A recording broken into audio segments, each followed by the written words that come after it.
नमस्ते गाइस। और आज की फाइट वीडियो में सबसे पहले बात करते हैं light heavyweight champion Alex Pereira ने एक बार फिर से कॉल आउट किया है मिडिलवेट चैंपियन ड्रीकस डुप्लेसी को। जब ड्रीकस ने अदासाने को बीट किया था तब एलेक्स ने कहा था कि वो फिर से मूव डाउन होना चाहता है मिडिलवेट डिवीजन में, और अब रिसेंटली एलेक्स परेरा इसी मूव के बारे में ये कहता है कि वो पूरा फोकस्ड है अपनी नेक्स्ट फाइट को लेकर, यानी कि UFC 307 में खलील राउंट्री के साथ जो फाइट है उसको लेकर वो पूरा फाइट के लिए प्रिपेयर्ड होगा। बट ऑब्वियसली फाइट है तो कुछ भी हो सकता है, इसीलिए वो अभी कह देना चाहता है कि रिगार्डलेस ऑफ द रिजल्ट वो एक बार फिर से मिडिलवेट डिवीजन में जाकर वहां की बेल्ट को विन करना चाहता है। इसके बाद ड्रीकस डुप्लेसी को कॉल आउट करते हुए एलेक्स परेरा का ये कहना था फाइट में वो अपनी विल को लेके आए ताकि वो ये प्रूव कर सके कि वो उससे बेटर है। उसने ऑलरेडी जो पब्लिक के सामने स्टेटमेंट्स दिए हैं उससे उन दोनों के बीच में फाइट सेट करना इजी बन चुका है। तो अब रिसेंटली ड्रीकस डुप्लेसी ने भी एलेक्स परेरा का रिप्लाई दे दिया है, जहां पर वो कहता है कि एलेक्स परेरा और उसका बॉयफ्रेंड शॉन स्ट्रिकलैंड एक डोमेस्टिक डिस्प्यूट करके ये फिगर आउट कर सकते हैं कि उन दोनों में से सबसे पहले कौन स्लीप होना चाहता है। यानी कि दोनों आपस में बात करके ये डिसाइड कर लो कि उसके साथ पहले कौन फाइट करेगा, ताकि फाइट में फिर वो उस फाइटर को नॉकआउट कर सके। ड्रीकस ने यहाँ पर बहुत ही क्लेवर तरीके से डोमेस्टिक डिस्प्यूट वर्ड्स को ऐड कर दिया है, जहां पर वो इनडायरेक्टली ट्रोल कर रहा है शॉन स्ट्रिकलैंड को। तो it's looking like Alex Pereira ने अपना मन बना लिया है कि अपनी नेक्स्ट फाइट के बाद वो मिडिलवेट डिवीजन में ड्रॉप डाउन होना चाहता है और बेसिकली एक बार फिर से वो मिडिलवेट टाइटल को अचीव करना चाहता है। बट ये चीज टू बी ऑनेस्ट मुझे लगता है थोड़ा सा मुश्किल होगा, और यहाँ पर मैं एलेक्स की एज की बात नहीं कर रहा, क्योंकि यस उसे बहुत मुश्किल होगी 185 पाउंड्स तक वेट कट करना। बट जैसे कि एलेक्स परेरा अपने पूरे करियर में करता है तो वो जैसे तैसे इस वेट को बना लेगा। बट मैं यहाँ पर बात कर रहा हूँ कि अगर UFC 308 में मैगोमेड अंकलाएव एक बहुत इंप्रेसिव वे से एलेक्जेंडर रैकिच को बीट कर देता है तो there is no question about it कि एलेक्स परेरा को पहले मैगोमेड अंकलाएव के साथ फाइट करनी होगी। और पता नहीं क्यों मुझे लग रहा है कि UFC में एलेक्स परेरा के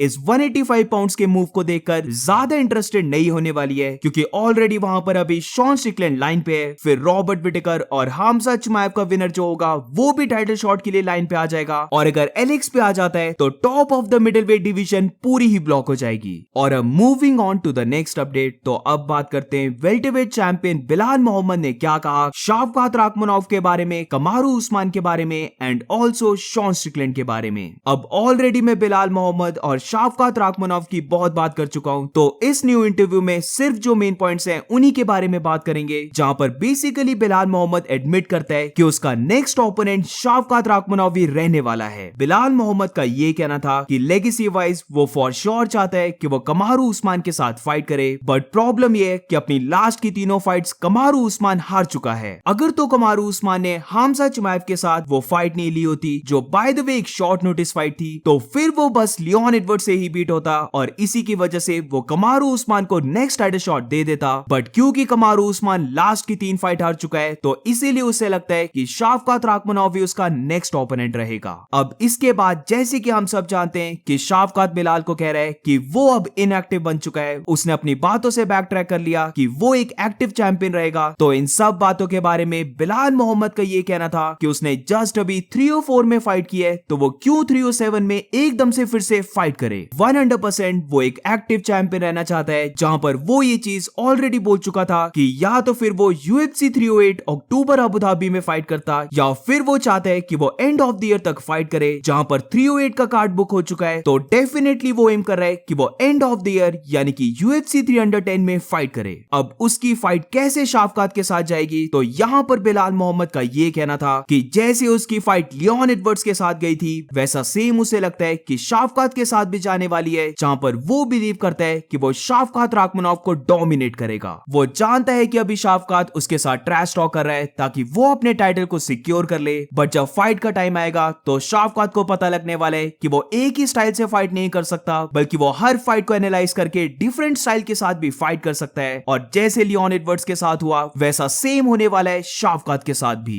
अब बेसिकली शॉन स्ट्रिकलैंड का टॉपिक तब आता है जब बिलाल मोहम्मद से पूछा जाता है कि क्या वो वेल्टरवेट डिवीजन से मिडिलवेट डिवीजन में जाना चाहता है, तो इसका बिलाल रिप्लाई देता है कि वो लव करेगा मिडिलवेट डिवीजन में मूव करना, जहां पर शॉन स्ट्रिकलैंड उसे लगता है कि एक बहुत इजी फाइट है, वो शॉन स्ट्रिकलैंड को स्लैप अराउंड करेगा। और जब भी वो थिंक करता है हार्ड फाइट्स के बारे में तो शॉन स्ट्रिकलैंड उसमें नहीं आता है। उसे तो इवन ये लगता है कि मिडिलवेट डिवीजन में शॉन स्ट्रिकलैंड उसकी इजीएस्ट फाइट में से एक रहने वाली है। अब आई नो कि बिलाल मोहम्मद और शॉन स्ट्रिकलैंड एक दूसरे को लाइक नहीं करते हैं, बट अगर स्लैप करने की बात आई है तो I don't know Bilal Muhammad क्या बोल रहे हैं, क्योंकि काफी मंथ्स पहले प्रोबेबली लास्ट ईयर एक वीडियो निकल के आई थी जहां पर शॉन स्ट्रिकलैंड बिलाल मोहम्मद को उसके फेस के ऊपर ही ट्रोल कर रहा होता है और बिलाल ने वहां पर कुछ नहीं किया, वो बस वहां पर शॉन स्ट्रिकलैंड को स्टेयर करता है। और moving on to the next update, तो अब बात करते हैं UFC 308 की एक और बड़ी फाइट के बारे में, जहां पर रिसेंटली शारा बुलेट की फाइट भी बुक हो चुकी है और वो फाइट करेगा अरमान पेट्रोशियन के अगेंस्ट। अब मुझे इस फाइटर के बारे में जरा भी नहीं पता था, बट रिसेंटली मैंने इस फाइटर के बारे में सर्च किया, इसकी फाइट्स को देखा और ये फाइटर टू बी ऑनेस्ट एक बिग स्टेप अप है शारा बुलेट के लिए। अरमान पेट्रोशियन एक बिग स्ट्रॉन्ग फाइटर है, वो भी शारा बुलेट की तरह एक स्ट्राइकर है, जहां पर नॉट ओनली वो अपने पंचे से ओपोनेंट्स को नॉकआउट कर सकता है, बट ऑल्सो वो अपनी किक से भी ओपोनेंट्स को नॉकआउट कर सकता है। और दोनों की पावर को अगर हम कंपेयर करें तो फॉर श्योर अरमान पेट्रोशियन के पास पंच टू पंच ज्यादा पावर है।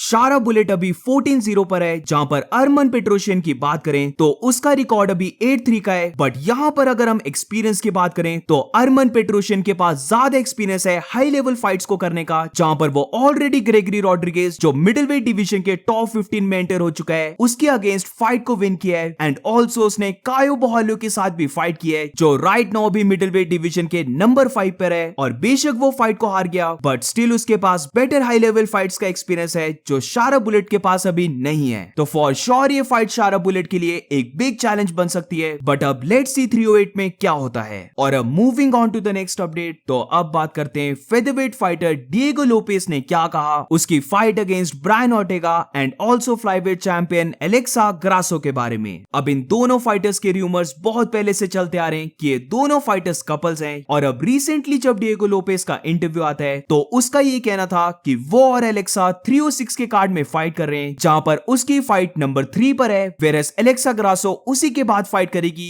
यानी कि को मेन इवेंट में एलेक्सा ग्रासो की फाइट होने वाली है। अब वो बहुत टाइम से एलेक्सा ग्रासो को कॉर्नर करता आ रहा है और वो बिल्कुल सेम ऐसा इस कार्ड में भी करेगा, जहां पर वो ब्रायन ऑर्टेगा से फाइट करने के लिए ऑलरेडी मोटिवेटेड था, बट अब क्योंकि उसे फाइट के बाद एकदम से एलेक्सा ग्रासो को कॉर्नर करना है तो इस चैलेंज ने उसे और भी ज्यादा मोटिवेटेड कर दिया है, जहां पर वो पूरी ट्राई करने वाला है कि जितना जल्दी हो सके वो उतनी जल्दी ब्रायन ऑर्टेगा को फिनिश करे, वो ज्यादा डैमेज को ना ले ताकि उसे चेकअप के लिए ना जाना पड़े, और फिर वो एकदम से एलेक्सा ग्रासो को कॉर्नर करने के लिए रेडी हो जाए। ये चीज डिएगो लोपेस को पूरी उल्टी पड़ सकती है, जहां पर ब्रायन ऑर्टेगा को जल्दी फिनिश करने के चक्कर में वो मे भी फाइट को हार भी जाए, बट स्टिल यहां पर डिएगो लोपेस की कमिटमेंट को मानना पड़ेगा, क्योंकि वो पूरी ट्राई करने वाला है जल्दी अपनी फाइट को फिनिश करके एलेक्सा ग्रासो को कॉर्नर करने की। ऑलरेडी ब्रायन ऑर्टेगा और डिएगो लोपेस की फाइट एक फन फाइट है, बट अब क्योंकि इस फाइट के स्टेक्स और भी इंक्रीज हो गए तो इस फाइट में तो अब और भी मजा आने वाला है, और for sure Diego Lopez try करेगा ब्रायन ऑर्टेगा को जल्दी ही फिनिश करने की।